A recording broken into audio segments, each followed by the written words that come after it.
Matty Cottrell. I have a confession to make. When we first got Matty Cottrell, we obviously picked him up and Michael Gibbons, and I knew nothing about him. Honestly, I knew nothing about him. He didn't play any of 2019. I was a little worried that, is he going to make it? Obviously, we didn't give up a lot to get him because we picked him up in the circumstances that we did.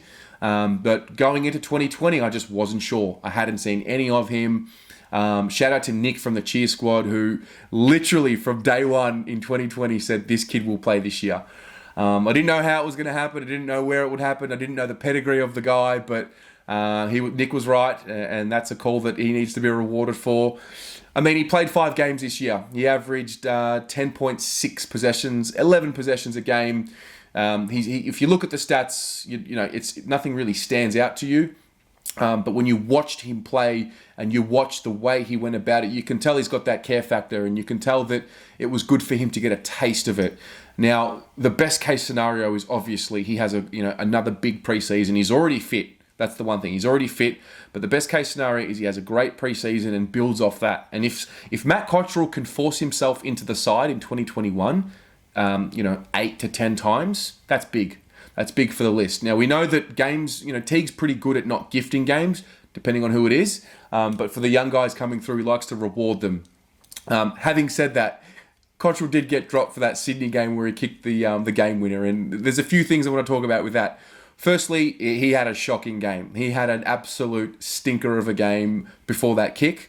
But a player who is willing to throw himself at a contest like that, there's something to work with there, because oftentimes you can get very talented players, but when the big moment comes, they're just not able to cope with it. Whereas this kid absolutely wanted that moment, took it, made it his own, and that moment alone showed, for me, I could be getting carried away with it, but a guy who's willing to do that and execute on something like that, knowing that, Cripps is in the area, you could leave it to him, but the fact that he wanted it and he went and got it, just there's something to work with there. So we've got the mentality of the moment.